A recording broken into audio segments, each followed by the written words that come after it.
Hello, everybody, and welcome. I just got done speaking with my clan, and basically, there was a lot of players who were struggling with the Clan World Tour, and I think it correlates with them struggling in the game, period. They just don't necessarily understand what the best clubs are or how to move your shot based on how much wind is going on or how to aim your shot or how to deal with elevations and all of the little nuances that are included in this game called Golf Clash. So first and foremost, we will go and talk about the clubs, what clubs to upgrade, what clubs to use, how to use your golf bags effectively. Then in another video, we will talk about wind and rings and how to adjust your shots to make even the difficult par threes achievable to hole in one or getting those tricky albatrosses.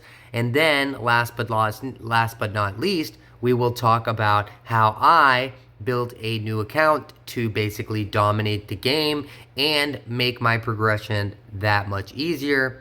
As you can see here, I only have 170 trophies, which means I have only unlocked tour clubs 1 through 4, but because I had enough earned in my 1v1 progression, it pushed me into the pro category, which allowed me to play in pro tournaments, therefore getting all of the other tour clubs from tour 5 and 6, and that is extremely helpful too.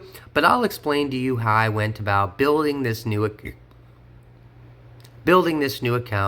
and also how you can do it yourself and have a very high win rate and just enjoy the game. Because I promise you, if you start a new account like me and you just rush through the game and it seems easy, you're winning all of Tour 4 and you're dominating in Tour 5 and Tour 6 and Tour 7, eventually you're going to get to the point where you realize, and it's not going to happen slowly, that you are out-clubbed. Basically, by the time you get into like Tour 5 and Tour 6, a lot of players already have maxed out every single club in the game.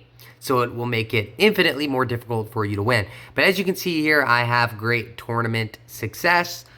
If you look here, I just won the US Open Pro 2 of 3 tournament. And that was simply by using the clubs available to me in Tours 1 through 4. And none of those clubs are maxed out. I've also won a tournament in Rookie.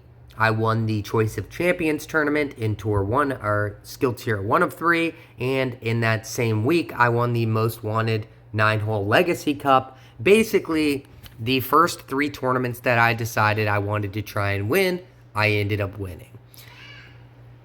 These other tournaments are basically me just going in and trying to get as many chests as I can from the tournament, because tournament chests are very good. Nonetheless, we're going to jump right into the clubs and what clubs to upgrade and what not. So we're going to scroll down here to the drivers. As you can see, we have the Rocket, the Extra Mile, the Big Topper, the Quarterback, the Rock, Thor's Hammer, and the Apocalypse. Now, the Rocket, in your very beginnings of the game, is not a bad driver. It has very good accuracy, and you do want to upgrade this club if you have the extra money to do so. And I mean really have the extra money to do so, because this club is very useful very late into the game. With your great accuracy and lower power, but incredible backspin and ball guide, it becomes extremely important for certain par 3s later into the game and in Master. Now, your Extra Mile is going to be the pinnacle of amazing clubs, and this is going to be the club that you want to upgrade the fastest.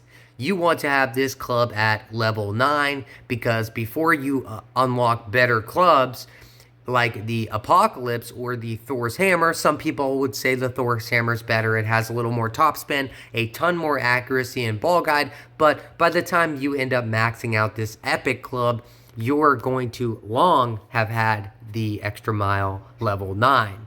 The Extra Mile level 9 can basically beat the entire game. You can go all the way up to Tour 13 with the Extra Mile and do just fine. The Big Topper is very useful in certain situations, especially in low levels, although it is a very inaccurate club, especially in the beginning levels. it's still a great club because there's often times where you just need to hit the fairway and then bounce over a very large piece of rough or maybe sand. And believe it or not, when you have the Big Topper level 1 in the lower tours like Tour 1 and Tour 2, it will hit significantly further than your extra mile at like even tour level 5, because that top spin is just all the way maxed out to 100. So this is also a decent club. It will be useful, but it's not the best club in the game, and you should not use it as your main driver. You should use the extra mile. Next is the quarterback. The quarterback also has 100 accuracy, and it gets all the way up to a 4.5 ball guide, which is the same as the sniper. It is a very useful club. It will be useful in a ton of par 3s, and maybe even setting up shots, because there are some advanced tactics where you can use the quarterback to see your ball guide and then switch to a less ball guide club to make your adjustment and play your final shot. The Rock also has an incredible ball guide and incredible accuracy and hits pretty far, but this club is not going to be that useful in the beginning. Maybe when you get it up to like level 7 or 8, it might be useful. You might use it in certain circumstances, but really I want you to focus on the extra mile. The Thor's Hammer, also a very useful club, and it will be basically about the same as a maxed out extra mile when you have the maxed out Thor's Hammer. The only core difference here is the Thor's Hammer has a lot of topspin, backspin, ball guide, and accuracy, but it is not as much of a power hitter as your extra mile. And of course, the Apocalypse. This is the best driver in the game. You will unlock this very late into your venture playing Golf Clash, and it will be by far the last club that you end up upgrading to max. But when the Apocalypse gets up to a level 3, it is worth using. You could still use your extra mile, or you can choose to use the Apocalypse level 3. Really, when you get to the Apoc level 4, you already have the most power in the game. And even though it might not have as much topspin as an extra mile 9, it's still a lot more accurate and has a decent amount of topspin.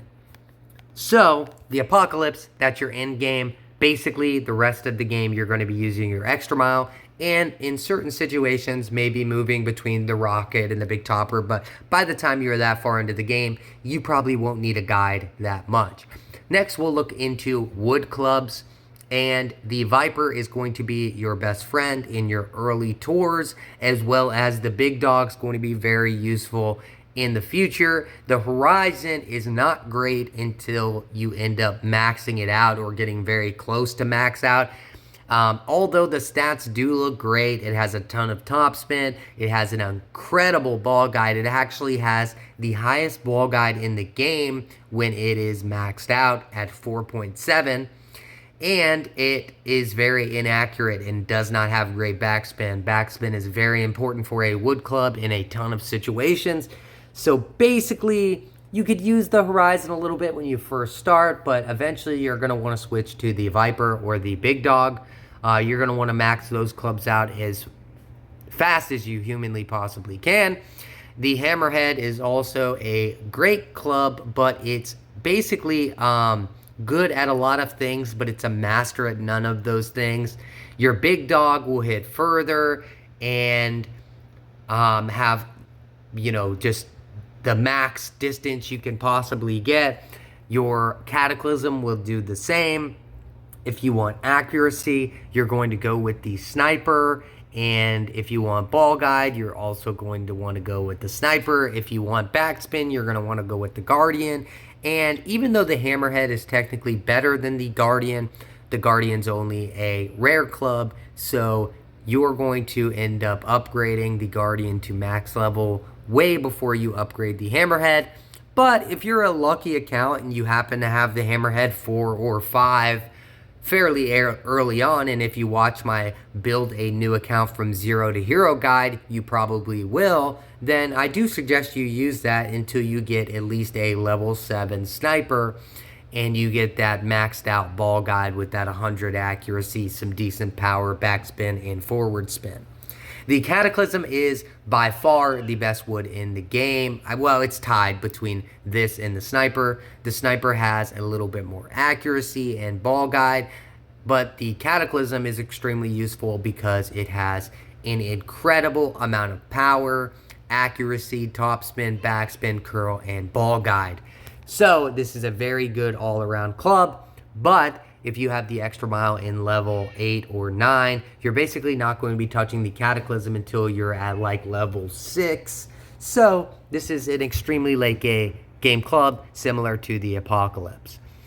Now we're going to get to some clubs where you're basically never going to want to use them unless the stats bear it out, like the Grim Reaper. You would think it's a good club. I mean, it looks good. The stats actually are not that bad on it, but unfortunately, all of those important stats that it gets doesn't happen until extremely later in the leveling progression. As you see here, I already have a level 5, which is a very high level for the Grim Reaper, especially with only 170 trophies. And we don't have that 84 accuracy or whatever it comes up to. Top spin is horrible, but it does have incredible backspin, so it will be useful in that aspect. And it has a pretty good ball guide and curl, which is basically not that important for a long iron.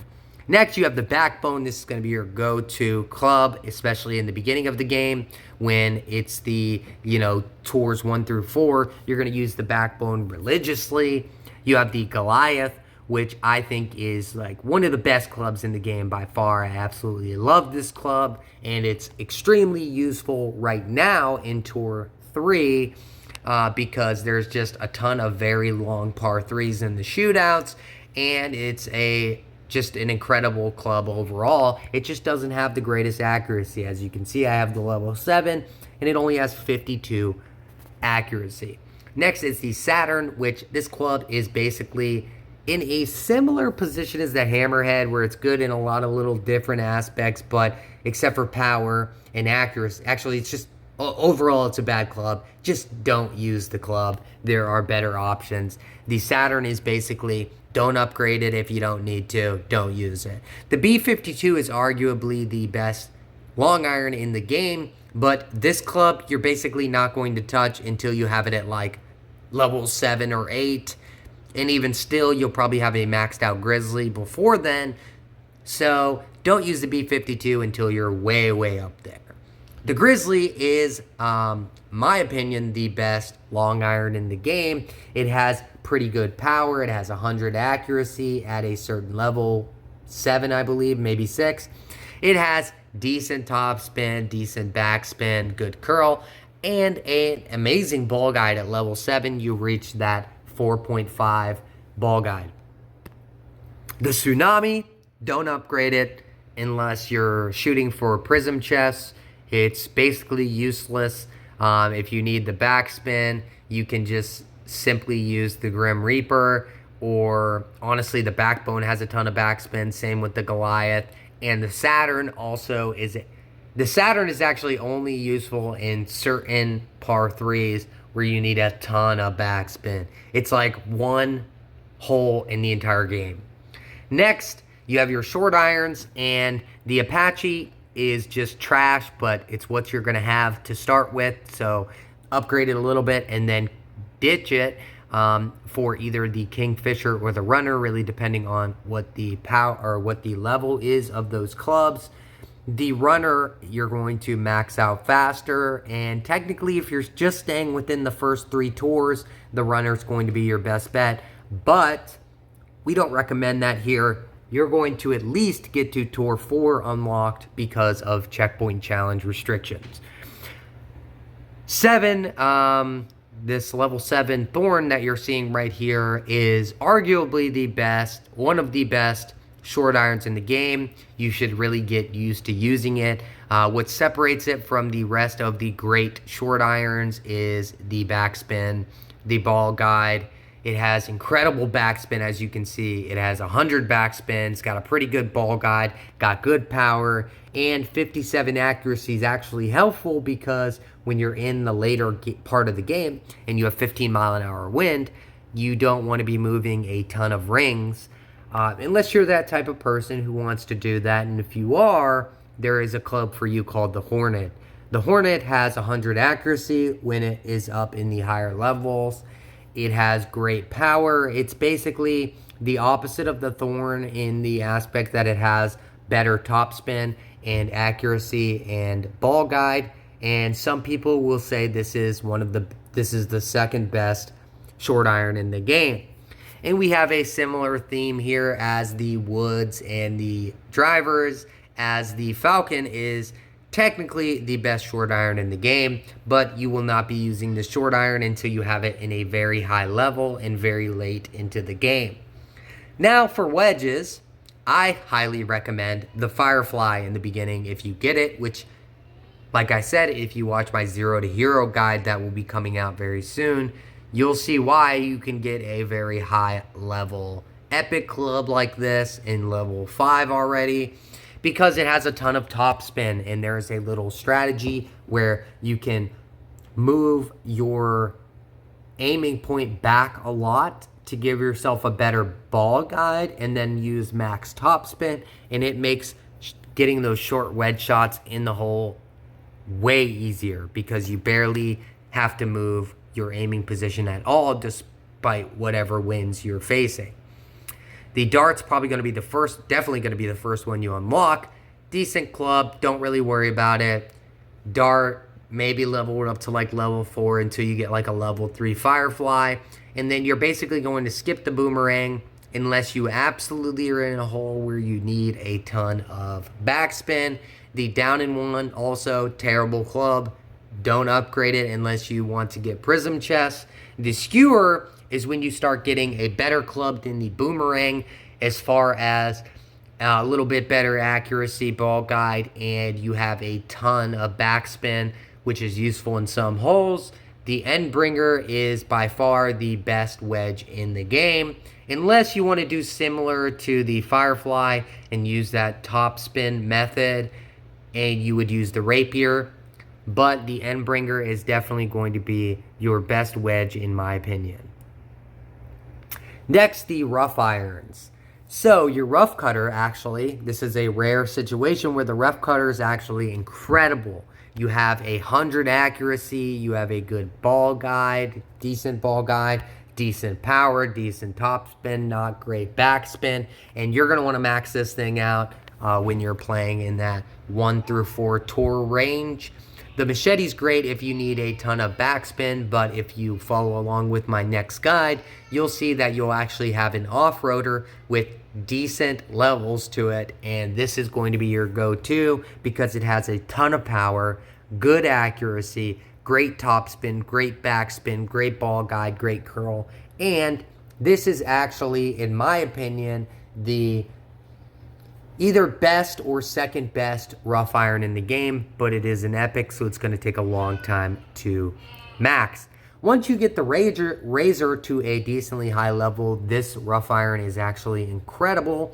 This rough iron has 100 accuracy very early and an incredible ball guide. It just lacks curl, topspin, backspin, and power in the early levels. But once you get this to like a level 5, I think you should switch unless you have the off-roader in a very high level, like 6, 7, 8. Then you should stick with the Razor. And some would argue you would stick with the Razor anyways until you get to the Nirvana, which is, in a lot of people's opinion, the best rough iron in the game. This is one you're going to want to dedicate a lot of your cards and money to. Try to get this thing maxed out as soon as possible. It has incredible power, accuracy, topspin, backspin, curl, and ball guide. This is a master of all. The Amazon is only useful if you're playing a very long hole and you're going to hit it in the dirt at some point and you need a ton of power. This thing can whack the ball extremely far. This is a very useful club. And if you get the cards, you should upgrade it because there are times where you're going to wish you have it. The Castaway is a decent sand wedge, but it is not the best sand wedge in the first 4. Arguably, that is the Malibu. That is one that you're going to want to put all your cards to, upgrade as much as possible, and use it forever. The only other reason you would swap this for another club is the Sahara, which has more power and more topspin. So if you're, again, hitting the sand early and you want to really power it back to try and reach a green somewhere, the Sahara is very useful in that regard. But also, it has lower accuracy, but the other added bonus is it has so much topspin that you can do a similar method where you move the aiming point back a lot, do max topspin, and it makes chipping in a lot easier. In my opinion, once you get the Sahara up there into like the 50% accuracy range, which I think is level 6 or 7, then you could use that situationally. The Sand Lizard, not a great club. You should basically not use it because the Malibu is better. The Houdini is comparable to the Malibu. It really depends on your preference because the thing that the Houdini has that the Malibu doesn't have is much more topspin and backspin. So a lot of people will swap the Houdini for the Malibu at some point in their tour play, but you're going to want a significantly high Houdini. The Spitfire, again with the case as most of these clubs like the Apocalypse and the Apocalypse and the Cataclysm and your short iron, the Falcon, is the Spitfire is going to be your best sand wedge in the game, but it really doesn't start getting useful until like level 4 or 5, and it is an epic club. So I hope you guys enjoyed that. I hope it was informative, and I hope you guys tune in to my next playlist series, which is going to talk about how to adjust rings, what apps to use for overlays, and really how to dial in those shots, do better in your 1v1 tour play and in your tournaments so you can get a string of gold banners like myself. Thank you guys for tuning in, and hopefully I'll see you guys next time.